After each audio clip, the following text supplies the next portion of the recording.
40 మందికి చేసాము ఆల్రెడీ. అందులో 10 మందికి ఇనిషియల్ స్టేజ్లో మనం డయాగ్నోస్ చేయగలిగాం. ఇనిషియల్ స్టేజ్లో డయాగ్నోస్ చేసిన దానివల్ల 2 ముఖ్యంగా ఉపయోగాలు ఉంటాయి. ఒకటి ఏంటంటే చాలా తక్కువ ఖర్చుతో పూర్తిగా జబ్బుని నయం చేయొచ్చు ఇనిషియల్ స్టేజ్లో ఉన్నప్పుడు. ముదిరిన తర్వాత చేస్తే ఒకటి పేషెంట్ బాగా సఫర్ అవ్వాలి, మనం ఎంత ట్రీట్మెంట్ ఇచ్చినా అది పూర్తిగా నయం కూడా కాకపోవచ్చు, చాలా ఖర్చు అవుతుంది. పేషెంట్ సఫర్ అవటమే కాకుండా పేషెంట్ ఫ్యామిలీ, పేరెంట్స్ కానీ చిల్డ్రన్ కానీ లేకపోతే ఫ్రెండ్స్ కానీ వీళ్ళందరూ కూడా 10 రోజులు 20 రోజులు హాస్పిటల్కి వచ్చి, చాలామందికి మన మోషన్ వెళ్ళే ఏరియాని పక్కన సంచుల్లో పెట్టుకొని, ఎందుకంటే ఇవన్నీ ఐడెంటిఫై చేయలేక అర్లీగా భోజనం మనం సరిగా తీసుకోలేకపోతే స్టమక్లో ఒక హోల్ పెట్టి దాని ద్వారా భోజనం ఇచ్చి, ఏది క్యాన్సర్ స్టమక్ ఇలాంటివన్నీ వస్తే అడ్వాన్స్ స్టేజ్లో కీమోథెరపీ రేడియోథెరపీ అన్నీ ఇవ్వాలి. కాబట్టి ఇదంతా కూడా గ్యాస్ట్రిక్ చెక్ అనేది ప్రతి ఒక్కరు చేయించుకుంటే ఒకటి టైం చాలా సేవ్ చేస్తారు, క్వాలిటీ ఆఫ్ లైఫ్ ఇంప్రూవ్ అవుతుంది, ఫైనాన్షియల్ కాస్ట్ డ్రాస్టిక్గా తగ్గిపోతుంది. కొన్ని అరుదైన కేసులు ఎందుకు దీన్ని మనం ఇక్కడ ప్రజెంట్ చేస్తున్నట్టు ఇది చూస్తూ ఉంటే చాలా సింపుల్గా ఉంటుంది. డయాగ్నోస్ చేయటం అనేది ఇంపార్టెంట్. ఇలా నోరు మూసుకొని పోయేదానికి చాలా కారణాలు ఉన్నాయి. మొన్ననే రీసెంట్గా మాకు ఇక్కడే ఒక పేషెంట్ వచ్చారు. దాని ఏంటంటే లోకల్ టెటనస్, అంటే టెటనస్ అంటే ధనుర్వాతం. సో ఈ ఫైబ్రోసిస్ వల్లనే, అదేవిధంగా టెటనస్ వల్ల దానికి ఎలాంటి చిన్న ఆపరేషన్ చేసినా కాదు. టెటనస్ అంటే మీకు ఇంతకుముందు ఒక 15-20 సంవత్సరాల క్రితం టెటనస్ వస్తే టోటల్గా ఇంకా పేషెంట్ బ్రతికే ఛాన్సే లేదు. అది టోటల్ బాడీకి అంతా వచ్చేసి వెంటిలేటర్ మీద ఉండి టాక్సిన్స్ అన్నీ రిలీజ్ అయ్యండి. ఇది లోకల్గా వచ్చింది, ఓన్లీ ఈ మౌత్ జా వరకే. అలాంటి పేషెంట్ దగ్గర 4 వారాలు మనం ఇక్కడ ట్రీట్ చేసి మళ్ళీ ఇంటికి పంపించాం. సో అది డిఫరెంట్ ఇటియాలజీ, ఇది డిఫరెంట్ ఇటియాలజీ. ఇలాంటి చాలా తక్కువ మందికి, తర్వాత మెడికల్ ఫీల్డ్లో కూడా ఏ హాస్పిటల్కి పోయినా కూడా దీన్ని డయాగ్నోస్ చేయటం అనేది చాలా అరుదైనది, చాలా కష్టం. డయాగ్నోస్ చేసిన తర్వాత ఒక్కొక్క ఈ నోరు మూసుకున్న దానికి 10 కారణాలు ఉండొచ్చు. ఆ 10 కారణాల్లో మనం ఏది ఏంటి అనేది క్లియర్గా ఐడెంటిఫై చేసి, అదే 15,000తో మనం ఎక్కడికి పోయినా కూడా చేసుకునే దానికి కెపాసిటీ ఉన్నదానికి ఆయన అంతకుముందు కనీసం ఒక 10 హాస్పిటల్స్ 20 మంది డాక్టర్ల దగ్గర తిరిగి ఉంటారు. సో అది దానివల్ల ఇప్పుడు ఇది మనం స్పెషలైజ్డ్గా ఇక్కడ ప్రజెంట్ చేయడం జరిగిందనమాట మీకు.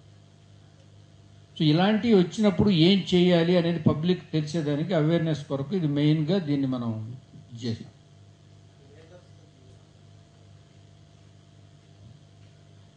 దీంతో అయిపోతే ఇంకొక చిన్న ఒకటి చెప్తాను. మేము కొత్తగా ఈ నెలలో కిమ్స్లో గ్యాస్ట్రిక్ చెక్ అని పెట్టాము. మీరు వచ్చేటప్పుడు చూసి ఉండాలి, అక్కడ బోర్డు కూడా పెట్టున్నారు. ఈ గ్యాస్ట్రిక్ చెక్ అనేది ఏంటంటే, ఈరోజు జబ్బులు అనేవి వస్తున్నాయి అంటే 100% ఉన్న జబ్బులన్నీ కూడా మన నోటి ద్వారానే వస్తున్నాయి. నోటి ద్వారానే వస్తున్నాయని అంటే అది మనం తీసుకునే ఫుడ్ 2 రకాలైన ఫుడ్ ఉంటుంది. ఒకటి చాలా స్వీట్గా టేస్టీగా రిచ్ ఫుడ్ ఉంటుంది, స్టెరైల్ ఫుడ్ ఉంటుంది. దానివల్ల చాలా జబ్బులు వస్తాయి. అంటే ఈ స్వీటు టేస్టీగా అంటే షుగర్ కానీ, లేదనుకుంటే కొలెస్ట్రాల్ కానీ, లేదంటే కొన్ని బాగా ఎక్కువ చేసిన దానివల్ల కొన్ని కార్సినోజెన్స్ అంటారు. కార్సినోజెన్స్ అంటే క్యాన్సర్ పుట్టించే వాటిని కార్సినోజెన్స్ అంటారు.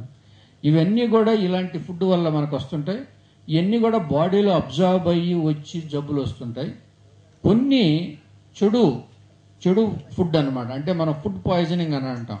ఏదో మనం వండేటప్పుడు స్టెరిలిటీ సరిగా లేకనో, బాగా ఉడకబెట్టనో, లేకపోతే ఎక్కువ రోజులు స్టోర్ చేసో తింటాం. దానివల్ల కూడా కొన్ని జబ్బులు వస్తాయి. అవి ఒక్కోసారి షాక్కి వెళ్ళి ఇన్ఫెక్షన్ వచ్చి చనిపోయే ప్రమాదం కూడా ఉంటుందన్నమాట.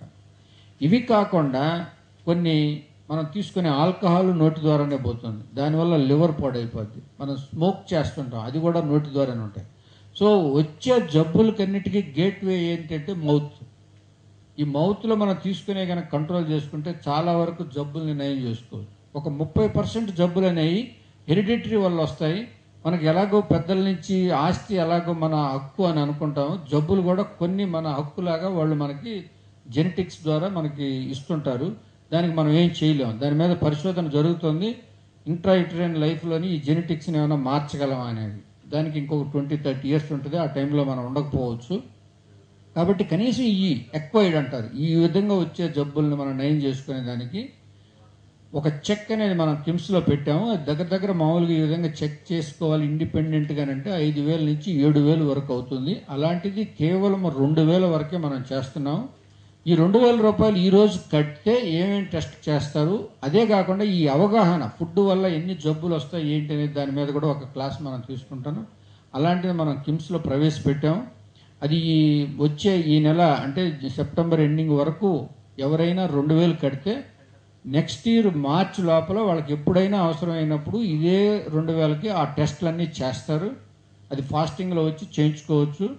ముఖ్యంగా గ్యాస్ట్రో ఇంటెస్టైనల్ సిమ్టమ్స్ ఎలా ఉంటాయంటే వామిటింగ్స్, బ్లడ్తో నోటి ద్వారా బ్లడ్ పడటం, కాన్స్టిపేషన్ రావటం, డయేరియా రావటం, జాండీస్ రావటం, ఇలాంటివన్నీ ఉంటాయి.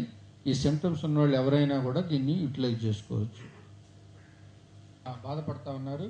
తర్వాత కిమ్స్లో వచ్చిన తర్వాత కిమ్స్ మన డెంటల్ డాక్టర్లు దాన్ని క్షుణ్ణంగా పరిశీలించి తర్వాత మన ఆపరేషన్స్ 2 సార్లు చేసి లేజర్ ద్వారా ఇప్పుడు ఆయన మనకి మామూలుగా తిని చేసుకునే దానికి అన్నీగా ఉంది. పేషెంట్ ఇక్కడ ఉన్నారు, పేషెంట్తో మాట్లాడచ్చు. అసలు యాక్చువల్గా ప్రొసీజర్ ఎలా చేశారు ఏంటి అనేది మన డాక్టర్ ప్రసాద్ను డాక్టర్ ప్రత్యూషతో తెలుసుకుందాం. వాళ్ళని చెప్పమని చెప్తారు.